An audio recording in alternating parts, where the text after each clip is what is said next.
नमस्कार। आज हम सीधे चल रहे हैं दुबई, जहां एमिरेट्स इंजीनियरिंग सुपर कप 25-26 का एक मुकाबला हुआ। जी हाँ, फ्लडलाइट्स के नीचे मैवरिक्स ग्रीन और एमिरेट्स हॉक्स येलो के बीच। और हमारे पास इस मैच की एक बड़ी दिलचस्प पॉडकास्ट स्टाइल रिपोर्ट है। हाँ, मतलब सिर्फ स्कोर कार्ड नहीं, बल्कि पूरा माहौल, बातचीत का अंदाज, सब कुछ है उसमें। बिल्कुल। और माहौल था भी गजब का। रात का खेल, T20 का रोमांच, लेकिन एक चीज थी जो सबसे ज्यादा चर्चा में रही। वाइड गेंदें। हाँ, वाइड गेंदों की जैसे बाढ़ आ गई थी। ऐसा लग रहा था पता नहीं गेंदबाज निशाना कहाँ लगा रहे हैं। सही कहा। रिपोर्ट में भी इस पर काफी मजेदार तरीके से बात हुई है।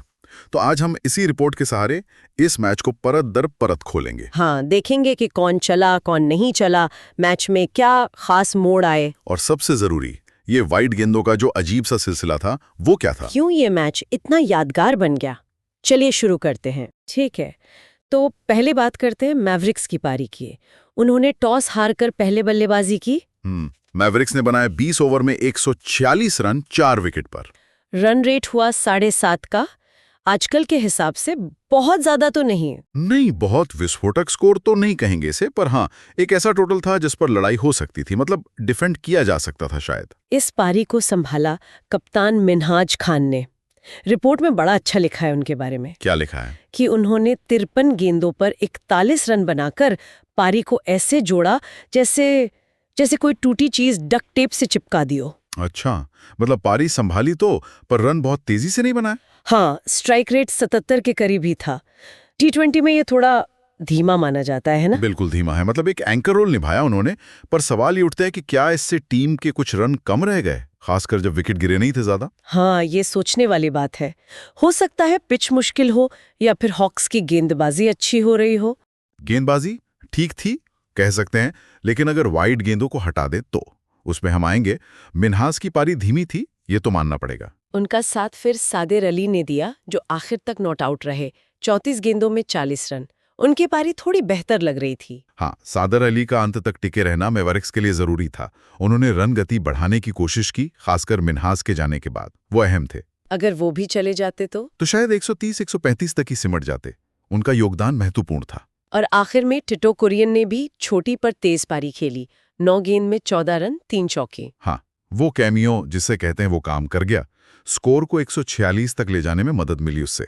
लेकिन मैवरिक्स के स्कोर में असली कहानी तो कहीं और थी। जी हाँ, बल्लेबाजों के रन से ज्यादा चर्चा हुई एक्स्ट्रा रनों की। बिल्कुल, कुल 30 एक्स्ट्रा रन मिले मैवरिक्स को, और उसमें से आप अंदाजा लगाइए वाइड कितनी थी। रिपोर्ट के हिसाब से तो 25। सोचिए, 25 वाइड गेंदे। ये तो मतलब हाँ, कमाल ही है। 25 वाइड का मतलब है आपने लगभग 4 ओवर और 1 गेंद फोकट में दे दी, और 25 रन भी। ये मैच का पूरा गणित बदल देता है ना। बिल्कुल।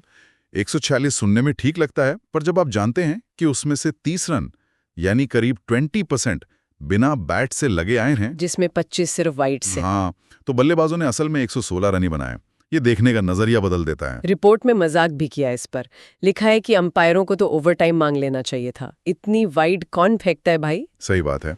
ये किसी भी कप्तान के लिए बहुत फ्रस्ट्रेटिंग होता है। रन तो जाते ही हैं, गेंदबाज का आत्मविश्वास हिलता है, फील्डिंग टीम थकती है, और मोमेंटम भी विपक्षी टीम को मिल जाता है। निश्चित रूप से। तो मिन्हास की पारी धीमी थी, सादार ने संभाला, लेकिन हॉक्स की 25 वाइड्स, ये गेंदबाजी अनुशासन की बहुत बड़ी कमी दिखाता है। क्या वजह हो सकती है? रात का मैच, ओस, या प्रेशर? होता ही है, पर 25 वाइड बहुत ज्यादा हैं। इसने मैवरिक्स को एक ऐसा स्कोर दे दिया जो शायद उनकी बैटिंग पूरी तरह डिजर्व नहीं करती थी। तो खैर, मैवरिक्स की पारी 146 पे खत्म हुई। अब बारी थी एमिरेट्स हॉक्स की। लक्ष्य था 147 रन। और हॉक्स ने इस लक्ष्य को जिस तरह हासिल किया, वो मैवरिक्स के लिए काफी निराशाजनक रहा होगा। हाँ, बहुत आसानी से जीत गए वो। सिर्फ 14.5 ओवर में ही मैच खत्म कर दिया। 3 विकेट खोकर 147 रन बना लिए। यानी 31 गेंदें बाकी थी अभी। रिपोर्ट कहती है कि ये चीज इतनी स्मूथ थी जैसे दुबई की आधी रात की टैक्सी राइड। कोई झटका नहीं, कोई परेशानी नहीं। हाँ, बिल्कुल। और इस स्मूथ राइड के ड्राइवर थे Zeeshan Hussain. Man of the match तो नहीं, पर बेस्ट बैट्समैन चुने गए। हाँ, क्या कमाल की बल्लेबाजी की उन्होंने। आते ही शुरू हो गए। सिर्फ 26 गेंदें खेली और 45 रन बना दिए। 8 चौके और 1 छक्का। स्ट्राइक रेट देखिए 173 से ऊपर। रिपोर्ट में उनकी टाइमिंग पर भी एक मजेदार कमेंट है। अच्छा, क्या? लिखा है कि वो इतनी अच्छी लय में थे और गेंद को इतनी खूबसूरती से टाइम कर रहे थे कि बाउंड्री पर बैठे मच्छर भी तालियां बजा रहे थे। वाह, ये दिखाता है कि वो कितने कंट्रोल में थे। उनकी पारी ने पावर प्ले में ही मैच को एक तरफा सा कर दिया था।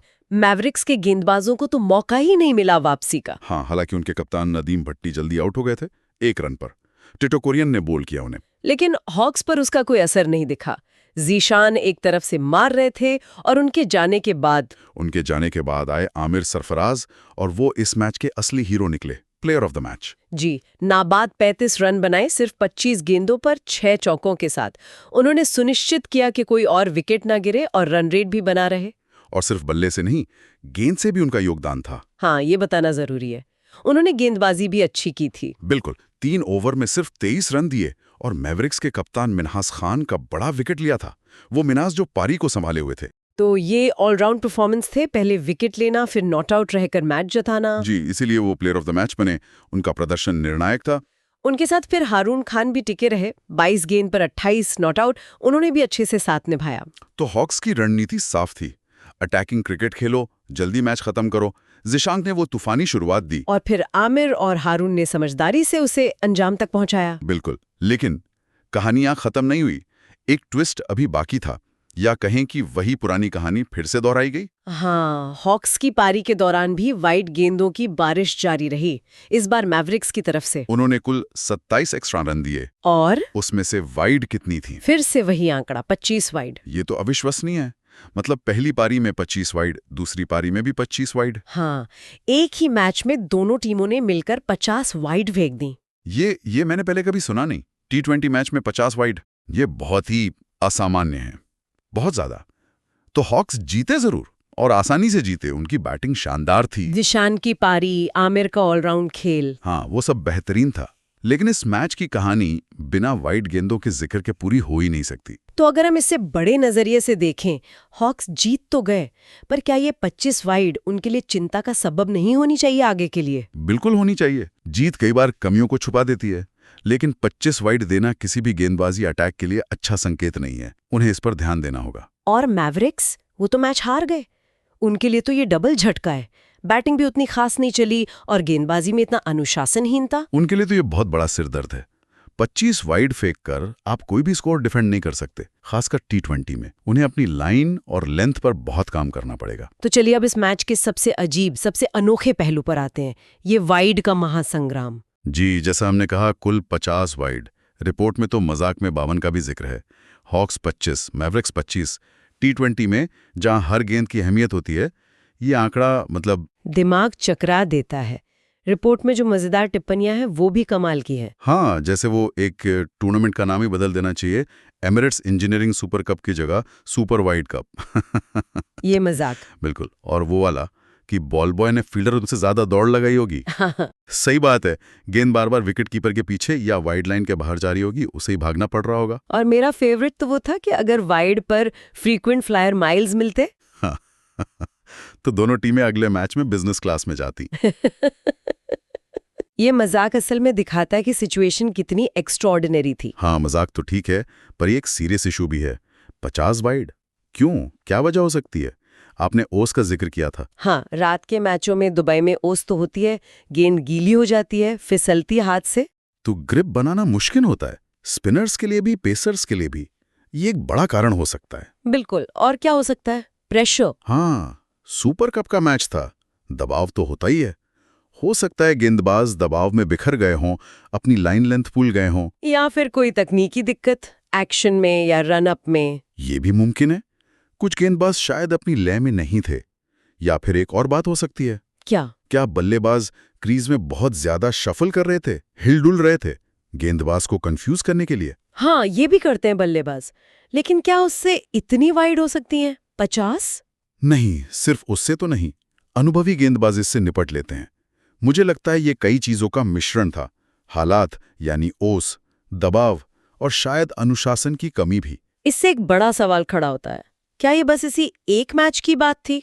मतलब एक ऑफ डे था सबके लिए, एक अजीब इत्तेफाक? या फिर ये किसी बड़ी समस्या का संकेत है इस टूर्नामेंट में, या शायद इस लेवल की क्रिकेट में? ये देखना होगा आगे के मैचों में। बिल्कुल। अगर ये एक ही मैच की कहानी है तो ठीक है, भूल जाएंगे लोग, लेकिन अगर ये ट्रेंड बनता है तो चिंता की बात होगी। ये दिखाता है कि बेसिक्स कितने जरूरी हैं, लाइन और लेंथ पर कंट्रोल। हाँ, T20 में तो और भी ज्यादा, जहां हर गेंद कीमती है। सही कहा, हर वाइड सिर्फ एक रन नहीं देती, वो एक एक्स्ट्रा गेंद भी करवाती है। ओवर लंबा होता है, थकान बढ़ती है, टीम की लय बिगड़ती है, बहुत नुकसान होता है। तो कुल मिलाकर इस मैच से क्या टेकअवेज हैं? हॉक्स जीते, शानदार बैटिंग की। जी, लेकिन उन्हें अपनी गेंदबाजी पर, खासकर वाइड पर ध्यान देना होगा। और मैवरिक्स को तो बहुत काम करना है। गेंदबाजी में अनुशासन लाना होगा, वाइड कम करनी होंगी, और बल्लेबाजी में भी रनगति बढ़ाने के तरीके ढूंढने होंगे। तो हाइलाइट्स रही हॉक्स की आसान जीत, ज़िशान की वो विस्फोटक पारी, आमिर सरफराज का ऑलराउंड शो और रिकॉर्ड तोड़ वाइड गेंदें। दोनों तरफ से इसने इस मैच को एक अलग ही पहचान दे दी। रिपोर्ट के आधार पर तो यही कहानी उभरती है। हाँ, हॉक्स की जीत तो पक्की थी, पर वाइड गेंदों ने दोनों टीमों के लिए सोचने को बहुत कुछ छोड़ दिया है। तो अंत में सवाल यही है कि इसका मतलब क्या निकालें? क्या ये मैच हमें याद दिलाता है कि T20 सिर्फ बड़े हिट्स का खेल नहीं है? बिल्कुल, अनुशासन, बेसिक्स पर पकड़, छोटी गलतियों से बचना, ये सब भी उतना ही जरूरी है। एक वाइड गेंद भी मैच का रुख पलट सकती है। फिर क्या ये दुबई की वो एक रात ही ऐसी थी जब हवा में कुछ था, या ओस कुछ ज्यादा थी कि गेंदबाजों का निशाना ही भटक गया? यही सवाल है। क्या ये सिर्फ एक संयोग था, या ये आधुनिक क्रिकेट के प्रेशर, पेस और बदलती कंडीशंस का असर है, जहां बेसिक्स पर टिके रहना भी मुश्किल होता जा रहा है? ये सोचने वाली बात है। इस दिलचस्प मैच रिपोर्ट की गहराइयों में उतरने का हमारा ये सफर यहीं खत्म होता है। उम्मीद है इस विश्लेषण से मैच की बारीकियों और खासकर वो वाइड वाली अनोखी सिचुएशन समझने में मदद मिली होगी, जैसा कि रिपोर्ट में बताया गया था।